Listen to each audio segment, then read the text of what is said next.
अस्सलाम वालेकुम नाजरीन, आप यूट्यूब चैनल देख रहे हैं। मैं इमरान खान हूँ। कश्मीर नाजरीन फिर निकल आया। कश्मीर से मज़ीद रैलियाँ निकलना शुरू हो गई हैं। बजाय रुकने के, बजाय पीछे हटने के, कश्मीरी लोग आगे बढ़ रहे हैं। यही उनकी ट्रेनिंग है। इसी तरह के वो लोग हैं। कश्मीरी लगभग 70 साल से भारत के साथ लड़ रहे हैं। वहाँ पे 10 लाख की फ़ौज दाखिल की गई मकबूजा कश्मीर में, वो फिर भी लड़ते रहे। अभी पाकिस्तानी फोर्सेस दाखिल की गई हैं आज़ाद कश्मीर में, तो यहाँ पे भी वो सरेंडर नहीं कर रहे, गोलियाँ खा रहे हैं, लेकिन वो आगे बढ़ते चले जा रहे हैं। अवामी जॉइंट एक्शन कमेटी ने बड़ा सख्त फैसला किया है। BBC ने इसको रिपोर्ट किया। पाकिस्तान के मीडिया को तो रिपोर्ट करने की इजाज़त भी नहीं है।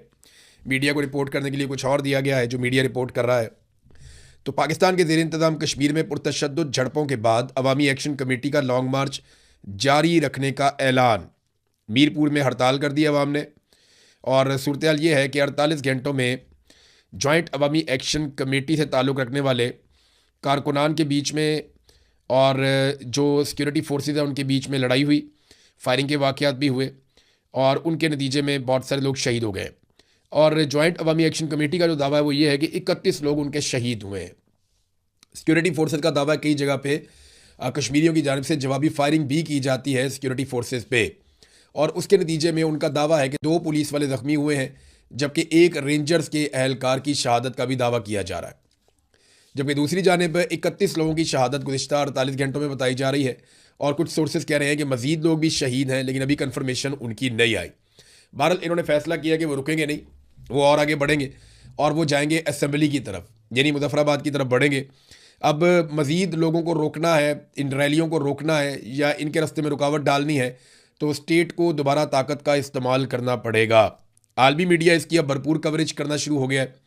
यहाँ मैं ये देख रहा हूँ कि गार्डियन ने भी इसके ऊपर पूरा एक आर्टिकल लिखा है, अमेरिकन मीडिया भी इसके ऊपर लिख रहा है, अल जज़ीरा ने इसके ऊपर बड़ी तफसीली रिपोर्टिंग की है, और ये बता रहे हैं कि at least 30 people are alleged to have been killed in Pakistan administrated Kashmir in the past 2 days। यानी 2 दिन के अंदर इतने लोग जो हैं वो मारे गए हैं, और बड़ा ब्रूटल स्टेट क्रैकडाउन हुआ है, और जो पब्लिक के ऊपर जो लोग एहतजाज कर रहे थे उनके ऊपर, और ये निहत्ते लोग हैं जिनको मारा जाता है। ज़्यादातर लोग निहत्ते हैं। बंदूक वाला आदमी तो ऐसे नहीं मारा जाता। बंदूक वाला आदमी तो आगे से रिएक्ट करता है, वो आगे से गोली चलाता है। ये तो निहत्ते लोग हैं जो शहीद हो जाते हैं। इनमें से बहुत सारों को आप जानते हैं, कोई इमाम मस्जिद है, कोई उस्ताद है, कोई बुज़ुर्ग आदमी है, कोई नौजवान है, कोई बच्चा तालीम हासिल कर रहा था वो शहीद हो गया, एक PhD कर रहे थे उसामा साहब, वो भी शहीद हो गए, एक एयरफोर्स का नौजवान है ऑफिसर, उसके वालिद भी शहीद हो गए। तो ये सारे आम लोग हैं जो शहीद हो रहे हैं। 1-2 गोलियां लगी हैं कमांडर फारूक को। ये कमांडर फारूक जो हैं, इन्होंने माजी में एक बहुत बड़ा कारनामा किया था। जब इंडियन फोर्सेस दाखिल हो गई आज़ाद कश्मीर में और पाकिस्तानी फोर्सेस उनको नहीं रोक पाई, तो उस वक्त कमांडर फारूक ने, ये फारूक साहब ने अपने चंद साथियों के साथ मिलकर लोकली भारतीय फ़ौज का मुकाबला करना शुरू किया, और इन्होंने इतना शदीद मुज़ामत किया और इतना ज़बरदस्त मुकाबला किया कि भारतीय फ़ौज को वापस मकबूजा कश्मीर की हदूद में धकेल दिया, और इन्होंने हिफाजत की आज़ाद कश्मीर के उस पूरे खित्ते की जिसके ऊपर कब्ज़ा करना चाह रहा था इंडिया। यानी जहाँ पाकिस्तान की फ़ौज बेबस हुई, वहाँ पर मकामी लोगों ने निकल कर हथियार उठाकर मुकाबला किया भारतीय फ़ौज का। उसके बाद ना इन्हें कमांडर फारूक का खिताब दे दिया गया। पहले फारूक इनका नाम था, फिर इन्हें कमांडर फारूक का खिताब दिया गया। फ़ौजी हलकों में इन्हें बहुत इज्जत की नज़र से देखा जाता था। लोग इनसे बहुत प्यार करते थे कि इन्होंने अपनी सरजमीन की हिफाजत के लिए भारत की एक ताकतवर फ़ौज का मुकाबला किया था अपने चंद साथियों के साथ। अब कमांडर फारूक को भी 2 गोलियां मारी हैं। यानी वो कमांडर फारूक जिसने भारतीय फ़ौज से आज़ाद कश्मीर के रकबे को बचाया था, और जो वो कब्ज़ा करने जा रहे थे वो कब्ज़ा छुड़वाया था। अब वो कमांडर फारूक जो है वो राह का एजेंट है। यानी ये पाकिस्तान की हुकूमत तो यही कहती है ना, बिलावल की जो हुकूमत है वो भी यही कहती है।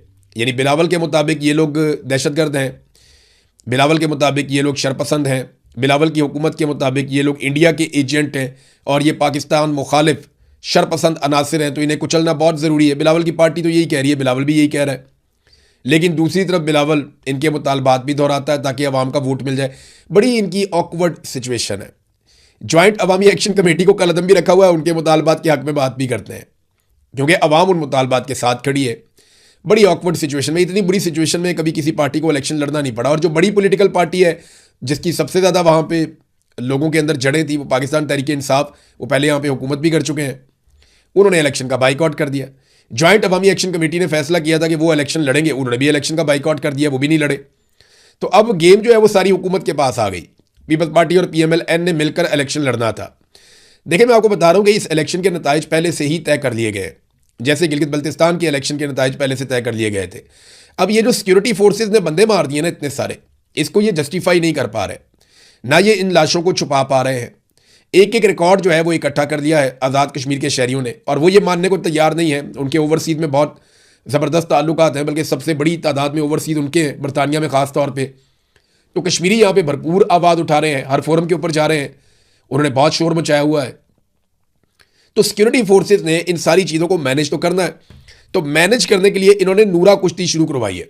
इलेक्शन के नताइज पहले से तय थे, उसका एक बड़ा सबूत अता तारड़ का एक स्टेटमेंट है। ये जरा एक लाइन का स्टेटमेंट है अता तारड़ का, जरा आप सुनिए ये क्या कह रहा है। आज आपने देखा कि सिर्फ रावला कोट में 6 लाख वोट जो है वो पूरे इलाके में कास्ट हुआ। देखिए, इंफॉर्मेशन मिनिस्टर अता तारड़ का कहना है कि रावला कोट में 6 लाख वोट कास्ट हो गया। भाई, रावला कोट में तो अभी वोटिंग ही नहीं हुई, रावला कोट में तो अभी इलेक्शन ही नहीं हुआ। बेचारों को अब स्क्रिप्ट चेंज करना पड़ेगा। ये पहले से इनको पर्चियां दी हुई थी कि फलां फलां जगह पे इतना इतना वोट कास्ट होगा, इतना वोट आपको पड़ जाएगा, इतना इनको पड़ जाएगा, इतनी सीटें आपको दे देंगे, इतनी सीटें आपको दे देंगे। गिलगित बल्तिस्तान में हम हुकूमत दे देंगे बिलावल को, और यहाँ कश्मीर में हुकूमत दे देंगे मरियम को। तो आप लोग दोनों खुश रहेंगे, एक हुकूमत आप ले लें, एक हुकूमत आप ले लें, बस आपस में आप नूरा कुश्ती करते रहें। अब जब खून बह गया ना सिक्योरिटी फोर्सेज से, और वो बड़े पैमाने पे खून बह गया, और आलमी सतह पे ये खबर भी आना शुरू हो गई, तो इस दबाव से निकलने के लिए बिलावल को और मरियम को ड्यूटी दी गई कि अब आप नूरा कुश्ती शुरू कर दें, जितनी ज़्यादा हो सकती है उतनी ज़्यादा नूरा कुश्ती करें। अब अंदाज़ा करें, मरियम कहती है कि पीपल्स पार्टी जो धांधली की बारीक वारदात की मास्टर है, धांधली का रोना रो रही है, क़यामत कितने बजे है, ये मरियम ने पूछा। अब बंदा पूछे, इसका पूरा टब्बर जो है वो जाली इलेक्शन में जीत कर आया हुआ है मरियम नवाज का। नवाज शरीफ यास्मीन राशिद से चारों शाने चित हुआ था, बेड़ा गर्क करके रख दिया था यास्मीन राशिद ने। फिर नवाज शरीफ को एस्टेब्लिशमेंट ने लास्टिक की शलवार पहना दी, आधी रात को वहाँ का RO तब्दील करके। इतनी खौफनाक धांधली है नवाज शरीफ के हल्के में कि अगर नवाज शरीफ के सामने भी आप रख देना वो सारे डॉक्यूमेंट, और उससे कहें कि जाली रिजल्ट बना दे, तो वो खुद भी नहीं बना सकता बेचारा। तो एक तो ये नवाज शरीफ, इनका जो टब्बर का सबसे बड़ा आदमी है, वो चोरी करके आया इलेक्शन, बारीक वारदात तो वो थी। फिर उसके बाद शहबाज शरीफ कैसे जीता, हमजा कैसे जीता, मरियम खुद महर शराफत से इलेक्शन हारी है, आलिया हमजा ने शिकस्त दी है हमजा शहबाज को। तो ये तो इलेक्शन सारे के सारे हार गए थे। पीपल्स पार्टी कराची से फ्री एंड फेयर इलेक्शन हो तो MNA की एक भी सीट नहीं इस वक्त जीत सकती। MQM जो है फ्री एंड फेयर इलेक्शन हो तो अल्ताफ हुसैन के बाद कराची की एक भी सीट नहीं जीत सकती। अल्ताफ हुसैन को तो लोग फिर भी वोट डाल देते थे, उसको पसंद करने वाले लोग आज भी मौजूद हैं। देखिए, जो सच है वो सच है, ऐसा नहीं है कि अल्ताफ हुसैन बिल्कुल इररेलेवेंट हो गया। जब आप बात करते हैं लोगों से, लोग आज भी अल्ताफ हुसैन के नज़रिए को बात लोग पसंद करते हैं, वो कहते हैं जी ये बातें उसकी ठीक थी, हालांकि बहुत तबाही भी फेरी, बहुत सारे इख्तलाफात भी हैं, लेकिन लोग आज भी, यानी इन सारों से ज़्यादा तो अल्ताफ हुसैन को अभी भी फॉलो करते हैं। वो उसको कौन वोट डालता है, फारूक को या वो बाकियों को, वो जो एक पाक सरजमीन पार्टी बना के आ गया था, एक वो मेयर जो हुआ करता था पहले, ये सारों को कोई पसंद नहीं करता। ये सारे अल्ताफ हुसैन की वजह से लीडर बने फिरते थे, इन्हें कोई वोट भी नहीं डालता। इनको 15 सीटें उठा के एस्टेब्लिशमेंट ने दे दी फार्म 47 पे। तो ये सारे के सारे जाली सीटों और जाली हुकूमत के पैदावार हैं। उसकी वजह यह है कि नूरा कुश्ती है, लोगों को बेवकूफ़ बना रहे हैं, जैसे इन्होंने हमेशा बनाया। तो चेयरमैन सेनेट भी इन्होंने अपना बनवा लिया, सेनेटर भी अपने बनवा लिए, 3-3 गवर्नर ले लिए, 3-3 वज़ीर आला ले लिए, आसिम मुनीर साहब को फील्ड मार्शल बना दिया, उनको एक्सटेंशन दे दी, उनको इस्तिस्ना दे दिया, आईनी अदालतें बना दी, अदलिया और पार्लियामान को इन्होंने एस्टेब्लिशमेंट की लॉन्डी बना के रख दिया, और अब आगे चौड़े होकर जनाब सारे बजट भी खुद ही पास करवाए। यानी 2022 का बजट इन्होंने पास करवाया, 23 का इन्होंने करवाया, 24 का इन्होंने करवाया, 25 का इन्होंने करवाया, 26 का इन्होंने करवाया, 5 बजट उनके साथ मिलकर पास करवाए। पाकिस्तानी अवाम का खून निचोड़ लिया इन्होंने, उनकी जेबें काट ली इन्होंने मिलकर, और अब कह रहे हैं जनाब हमने नूरा कुश्ती करनी है, देखो और तालियां बजाओ। लोगों को दिलचस्पी कोई नहीं है। ये नूरा कुश्ती करके आपस में लड़ लड़ के तबाह हो गए, मगर अवाम को इसमें किसी किस्म की कोई दिलचस्पी नहीं है। अवाम को पता है कि झूठ है, फ्रॉड है, इसके अंदर कोई ऐसी चीज़ नहीं है जिसको हकीकत समझा जाए। अब नाज़रीन, इस्लामी जमीयत तलबा के ये स्टूडेंट्स थे, जो कल मैंने आपको बताया था ना कि एक जेन ज़ी का एहतजाज शुरू होने जा रहा है कुछ इस्लामाबाद में, तो ये इस्लामी जमीयत तलबा वाले थे, और इनको रुकावट नहीं डालेगी, पुलिस ने इनको डंडे भी नहीं मारे, फ़ौज ने वहाँ पे गोली भी नहीं चलाई। ये वहाँ पे गए नेशनल प्रेस क्लब के सामने, बहुत बड़ी तादाद नहीं थी, लेकिन फिर भी ख़वातीन भी आई थी, कुछ और बच्चे भी आए थे। तो इन्होंने वहाँ पे एक मुख्तसर एहतजाज किया है, बहुत बड़ी तादाद में नहीं थे, क्योंकि इस्लामी जमीयत तलबा है, ये कोई पाकिस्तानी तलबा की वैसे ओवरऑल कोई कॉल नहीं थी कि सारे के सारे निकल कर आ जाएं। लेकिन अच्छा हुआ, एक आगाज़ तो हुआ है। और वैसे भी जमात इस्लामी को थोड़ा सा फ्री हैंड मिलता है। जमात इस्लामी को पाकिस्तान की एस्टेब्लिशमेंट ये मौका देती है, जब भी उन्हें लगता है कोई बड़ा एहतजाज होने वाला है तो वो उन्हें कहते हैं कि आप एक नॉर्मल एहतजाज करके चीज़ों को नॉर्मलाइज करें और थोड़ा सा आप मायूसी भी फैलाएं। तो जमात इस्लामी ये ड्यूटी करती रहती है। बहरहाल ये इस्लामी जमीयत तलबा को शाबाश कि उन्होंने कम से कम ये स्टेप लिया। उन्होंने अच्छी तकारीर की, मैंने कुछ बच्चों की तकारीर सुनी, उन्होंने बड़ी अच्छी बातें की हैं। और उन्होंने ये इस बारे में तो ज़रूर उन्होंने आवाज़ उठाई कि गद्दारी के सर्टिफिकेट बेचना बंद किए जाएँ। ये जो बांट देते हैं ना सर्टिफिकेट के, कायद आज़म की बहन भी गद्दार है, ये भी गद्दार है, वो भी गद्दार है, ये ज़्यादती है, ये नहीं होना चाहिए। तो बच्चों में इतना शऊर है कि वो हक और सच की बात कर रहे हैं। ये बड़ी अच्छी बात है कि चलो एहतजाज शुरू हो गया। अब देखते हैं कि आगे और इसमें कितनी शिद्दत आती है या कितना ज़्यादा और पाकिस्तान में एहतजाज होता है। देखिए, ये सारा जो मामला आज़ाद कश्मीर का ना, इसको आप अपने जहन में बिठा लें कि ये इलेक्शन को चोरी करके कठपुतली सरकार बनाने का मामला है, और इसमें कुछ नहीं। यानी कुछ भी करके इलेक्शन को चोरी करना है और एक कठपुतली सरकार बनानी है, जिसके ज़रिए से आज़ाद कश्मीर के रीजन को अपने कंट्रोल में रखना है। और मैं एक गुजारिश ओवरसीज़ पाकिस्तानियों से ना इस वीलॉग में जाते जाते करना चाहता हूँ। ये जो अमेरिका में रहते हैं ओवरसीज़ पाकिस्तानी, या बरतानिया में रहते हैं, यूरोप में रहते हैं ना, इनको एक बीमारी लगी हुई है। देखें, मेरी बात का बुरा ना बनाइएगा। इनमें बहुत सारे लोग कंप्रोमाइज़ पता क्यों हो जाते हैं कि उन्हें पाकिस्तान में एयरपोर्ट पे छोटा सा प्रोटोकॉल चाहिए होता है। प्रोटोकॉल क्या होता है कि आप जहाज़ से बाहर निकलते हैं तो एक बंदा खड़ा हुआ होता है, वो आपसे 5-10 हज़ार रुपया भी ले लेता है टिप। तो वो आपका बैग पकड़ लेता है, आपका बैग लेकर जाता है, आपसे आपके पासपोर्ट पकड़ लेता है, फौरी तौर पे आपको लाइन से निकाल के जाके आपके वो पासपोर्टों के ऊपर स्टैंप करवा देता है, आपको प्रोटोकॉल के साथ आपकी गाड़ी तक पहुंचा देता है, और आपका सामान भी वही बंदे जो है वो कलेक्ट करके आपकी गाड़ी तक ले आते हैं। बस ये वाला जो प्रोटोकॉल है ना, ये हमें बहुत पसंद है, पाकिस्तानियों को बहुत ज़्यादा पसंद है। इस प्रोटोकॉल के लिए ना हम मरे जा रहे होते हैं कि जनाब हमें प्रोटोकॉल दिया जाए, हम अमेरिका से आ रहे हैं, हम जनाब बरतानिया से आ रहे हैं, हम यूरोप से आ रहे हैं। सब लोग नहीं करते, लेकिन बहुत सारे लोग जो कंप्रोमाइज़ होते हैं वो इस वजह से होते हैं।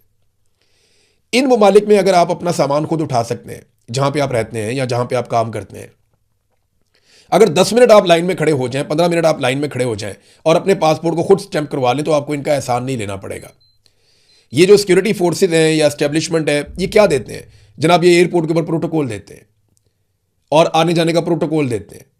तो ये प्रोटोकॉल को छोड़ दें, इक्वालिटी पैदा। अगर कोई आदमी प्रोटोकॉल ले रहा है पाकिस्तान के एयरपोर्ट पे, ये मेरी बात आप सब लोग अपने दिमाग में बिठा लें, जब आप खुद प्रोटोकॉल नहीं लेंगे ना तो कोई और भी नहीं ले सकेगा। जब कोई लेगा उसकी मंजी ठोक दें आप वहीं पे एयरपोर्ट पे, कैमरा निकालें, वीडियो बनाएं, शोर मचाएं। आप ये कहेंगे ये होता कौन है प्रोटोकॉल में आगे जाने वाला? ये हमारे जहाज में बैठा हुआ था, लाइन में लग के पीछे से आगे करे जो करना है इसने। 4-5-7 दफा आप ड्रामा करेंगे, ये FIA वाले, ये सारे ASF वाले, ये बाकी जितने भी एजेंसियों वाले, ये सीधे होकर बंदे के पुत्र बन जाएंगे। इन प्रोटोकॉलों की आदतों ने खराब कर दिया सबको, और इसकी वजह से ये छोटा सा कंप्रोमाइज है, इसकी वजह से सारे ताल्लुकात बनाते हैं। और आपको पाकिस्तान में मिलता क्या है कि आप वहां जाते हैं, कोई आपको मुफ्त में वो खाना देते हैं? कोई आप पाकिस्तान में जाते हैं तो मुफ्त में आपको कोई सिक्योरिटी मिलती है? क्या आप पाकिस्तान में जाते हैं वहां मुफ्त तालीम मिलती है, मुफ्त इलाज मिलता है? कुछ भी नहीं है।